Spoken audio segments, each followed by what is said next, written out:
அன்பானவர்களே, அன்பு வணக்கங்கள்.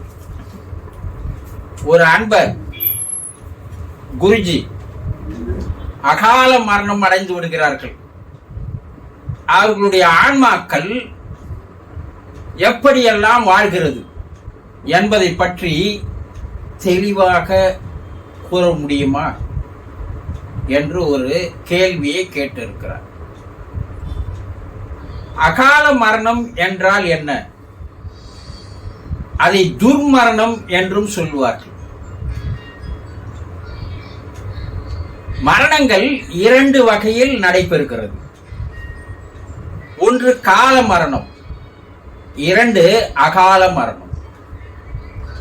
கால மரணம் என்பது இறைவன் மனிதர்களுக்கு தரப்பட்ட ஆயுள் முழுவதும் வாழ்ந்து இயற்கையான முறையில் இறந்து போகிறார்கள் அல்லவா, அதற்கு கால மரணம் என்று பெயர்.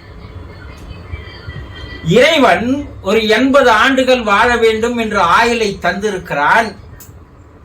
40 வயதில் விபத்தில் மரணம் அடைந்து விடுகிறார்கள் என்றால் அதற்கு அகால மரணங்கள் என்று பெயர்.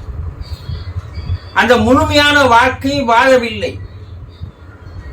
எதிர்பாராத விதமாக நடந்த விபத்தில் அவர்கள் இறந்து போகிறார்கள். அப்போ மீதி இருக்கின்ற ஆயுள் காலம் இருக்கிறது அல்லவா, அந்த காலம் முழுவதும் அவர்கள் வாழ்கிறார்கள். எப்படி வாழ்கிறார்கள் என்பதை தான் பார்க்க போகிறோம். அகால மரணங்கள் என்று சொல்வது பல வகையில் பலவிதமான முறைகளில் நடைபெறுகிறது. ஒன்று விபத்து மூலமாக நடைபெறுகிறது, கொலை செய்யப்படுவதால் நடைபெறுகிறது, தற்கொலை செய்து கொள்வதால் நடைபெறுகிறது, தீ விபத்துக்கள் எங்காவது நடந்தால் அதில் எதிர்பாராத விதமாக இறந்து போகிறார்கள் அல்லவா, அப்படியும் நடைபெறுகிறது. புயல் வீசுகிறது, அந்த புயல் மூலமாக பாதிக்கப்பட்டு இறந்து போகிறார்கள். பெருவெள்ளம், அந்த வெள்ளத்தில் இறந்து போகிறார்கள். பெருமழை, அந்த மழையில் இறந்து போகிறார்கள். கட்டிட இடுபாடுகளில் எதிர்பாராமல் சிக்கி இறந்து போகிறார்கள். இரு நாட்டுகளுக்கு இடையே நடைபெறுகிற போர்களின் மூலமாக குண்டுகள் போடும்போது அந்த கட்டிடங்கள் இடிந்து விழும்போது அங்கே உள்ளே இருப்பவர்கள் எல்லாம் எதிர்பாராமல் இறந்து போகிறார்கள் இல்லையா? இவையெல்லாம் அகால மரணங்களில் வரும். கிராமப்புறங்களில் அல்லது நகர வாழ்க்கையில் பள்ளி கல்லூரியில் படிக்கின்ற மாணவர்கள் விடுமுறை நாட்களில் கிராமப்புற குளங்களில் போய் குளிக்கும் போது எதிர்பாராமல் இறந்து விடுகிறார்கள்.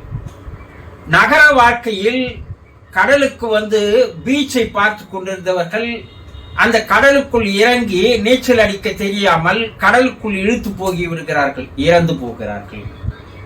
விமான விபத்து நடைபெறுகிறது, அதில் எதிர்பாராமல் இறந்து போகிறார்கள். இப்படி பல வகையில் நடைபெறுகின்ற இந்த விபத்துக்கள் எல்லாமே அகால மரணங்கள் தான்.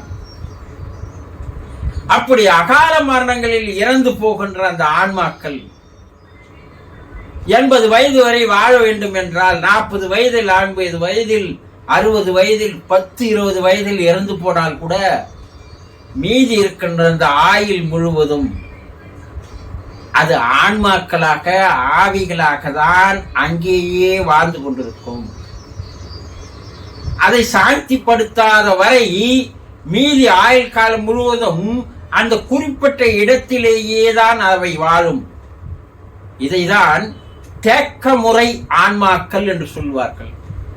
அங்கேயே தேங்கி கிடக்கும், வெளியே எங்கும் போக முடியாது. அதனால இயற்கையாக இருந்த ஆன்மாக்கள் நினைத்த நேரத்தில் நினைத்த இடத்திற்கு உடனடியாக ராக்கெட்டை கூட பல லட்சம் மடங்கு வேகத்தில் கண்ணிமிக்க நேரத்தில் போய் சென்று விடுவார்கள்.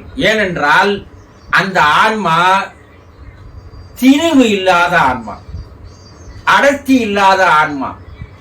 இயற்கையாக இடர்ந்து போகும்போது அந்த ஆன்மாக்களுக்கு லகு தன்மை, லேசான தன்மை ஏற்பட்டு விடுகிறது. ஆனா அகால மரணத்தில் இறந்து போகின்ற ஆன்மாக்கள் அந்த லகுத்தன்மை இல்லை, அடர்த்தி அதிகமாக இருக்கிறது. அதனால் அவர்கள் நினைத்த இடத்திற்கு செல்ல முடியாது. அந்த குறிப்பிட்ட இடத்திலேயே தேக்கத்திலேயே தான் அந்த ஆன்மாக்கள் இருந்து கொண்டிருக்கும். இதுதான் கிராமப்புறங்கள்ல என்ன சொல்லுவாங்க, பேய் இருக்குதா அந்த இடத்துக்கு போகாத, இதுதான் பேய். நீங்க கற்பனை பண்ணிக்கிற மாதிரி எல்லாம் இல்ல. அகால மரணத்தில் இறந்து போகின்ற ஆன்மாக்கள் அந்த இடத்தை விட்டு வேறு எங்கேயும் செல்ல முடியாமல் சிறைப்பட்டு கிடப்பதால் அந்த இடத்தில் அந்த ஆன்மாக்கள் இருப்பதை தான் முன்னோர்கள் பேய் என்று அழைத்தார்கள். இதை டெவில் என்று சொல்லலாம், ஆங்கிலத்தில் இதற்கு டெவில் என்று பெயர். அப்போ அந்த இடத்தில் இருக்கின்ற அந்த ஆன்மாக்கள் மீதி ஆயுள் முழுவதும் அது கழிகின்ற வரை அங்கேதான் வாழும். நம் கண்ணுக்கு தெரியாது, ஆனா அது உலக மக்கள் அனைவரையும் பார்த்த வண்ணம் இருக்கும். இந்த ஆன்மாக்கள் அந்த இடங்களில் எங்காவது பச்சை பசேல் என்று மரங்கள் இருந்தால் அந்த மரங்களில் அது அமர்ந்து கொள்ளும். அதுதான் கிராமப்புறங்கள்ல என்ன சொல்லுவாங்க, முருங்கை மரங்கள்ல தான் அது அதிகமா இருக்கும், கல்யாண முருங்கை மரங்கள்ல இன்னும் அதிகமா இருக்கும் என்பதை கண்டுபிடித்து கூறியிருக்கிறார்கள். நீர்நிலைகள் எங்கு இருக்கிறதோ அந்த நீர்நிலைகளில் அவை இருக்கும்.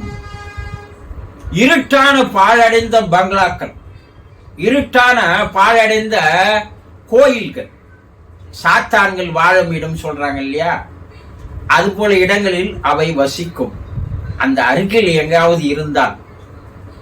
அப்போ இது எப்படி மாறுகிறது, எப்படி தன்னுடைய வாழ்க்கையை மீதி காலம் வாழ்கிறது என்பது பல வகைகளில் கண்டுபிடித்திருக்கிறார்கள். இதெல்லாம் நிரூபிக்கப்பட்ட உண்மைகள், ஏதோ கட்டுக்கதைகள் அல்ல, கற்பனைகள் அல்ல. நீங்கள் இதை கட்டுக்கதை கற்பனை என்றால் நீங்கள் இன்னும் உலக விஷயம் ஞானம் தெரிந்து கொள்ளாதவர்கள் என்று பெயர், அவ்வளவுதான். ஒரு சிலர் வாதம் பண்ணுவார்கள், விவாதம் பண்ணுவார்கள், அபவாதம் பண்ணுவார்கள். ஆதிசங்கர் என்ன சொல்லுவாரு, விஷய ஞானம் உள்ளவர்களோடு 2 பேர் விஷய ஞானம் இருப்பவர்களாக இருந்தால் அவர்களோடு நீங்கள் வாதம் புரியலாம், விவாதமும் புரியலாம். ஆனால் நீங்கள் விஷய ஞானம் இருந்து கேட்பவர்களுக்கோ அல்லது வேறு எதிராளிகளுக்கு விஷய ஞானம் இல்லை என்றால் அது அபவாதம், அவர்களோடு வாதிடுவதை தவிர விலகி செல்வது மேல் என்று சொல்வார்கள். பல பேர் கேட்கிறாங்க, நீங்க சொல்றதெல்லாம் உண்மையா? 100% நிரூபிக்கப்பட்ட உண்மைகள் என்பதற்கு பல லட்சக்கணக்கான புத்தகங்கள், பல லட்சக்கணக்கான நிரூபணங்கள், சாட்சிகள், அத்தாட்சிகள் எல்லாம் வெளிவந்து கொண்டிருக்கின்றன. இன்றைய விஞ்ஞானமும் அதை ஏற்றுக்கொள்வதற்கு வந்துவிட்டது. ஏனென்றால் சாட்சிகள் இருந்தால்தான் விஞ்ஞானம் ஏற்றுக்கொள்ளும். அதை இன்று மருத்துவ உலக ஆராய்ச்சியாளர்களே சாட்சிகளை தருகிறார்கள். அந்த வகையில பார்த்தோன்னா இந்த ஆன்மாக்கள் எப்படி வாழ்கிறது என்றால், பேய் பிடித்தது என்று சொல்லுவார்கள். கிராமப்புறங்கள்ல அவனுக்கு பேய் பிடிச்சுன்னு இருக்குதுப்பா, அவனுடைய நடவடிக்கைகளே சரியில்லை, ஒரு 10 வருஷமா நடவடிக்கை சரியில்லை, ஏதேதோ பெணாத்துறான், ஆக்ரோஷமா கத்துறான், மற்றவங்களை அடிக்க வரான் என்று சொல்வார்கள் இல்லையா? அது உண்மை. இதுல நடிப்பவர்களும் இருக்கிறார்கள். ஆனா 100க்கு 10 பேருக்கு உண்மையாக இருந்தால் 90 பேர் நடிக்கிறார்கள். அதை நீங்கள் தான் கண்டுபிடிக்க வேண்டும்.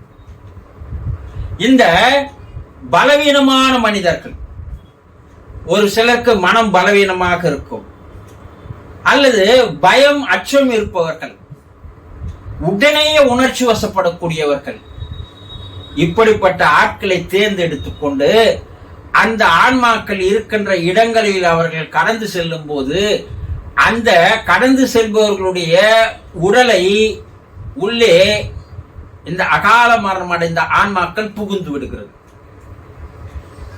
எல்லார் உடலிலையும் புகாது. யார் மனம் பலவீனமாக இருக்கிறார்களோ, பயப்படுகிறார்களோ, உணர்ச்சி வசப்படுகிறார்களோ அவர்களை தேர்ந்தெடுத்துக் கொண்டு உள்ளே புகுந்து விடும். உள்ளே புகுந்து விட்ட இந்த அகால மரண ஆன்மா அவர்களுடைய மனதை தன்னுடைய கட்டுப்பாட்டுக்குள் கொண்டு வந்துவிட்டு தன் வாழ்க்கையில் நிறைவேற்றிக் கொள்ள முடியாத ஆசைகள், எண்ணங்கள், கனவுகள், கற்பனைகள் இவையெல்லாம் நிறைவேற்றிக் கொள்வதற்கு அவர்களை பயன்படுத்திக் கொள்ளும். சில பேய் பிடிச்சவங்க சொல்லுவாங்க, நான் வந்திருக்கிறேன், எனக்கு இவ்வளவு பிரச்சனைகள் இருக்குது, நான் இங்க இருந்த எல்லாம் சொல்றாங்க இல்லையா, அது உண்மை.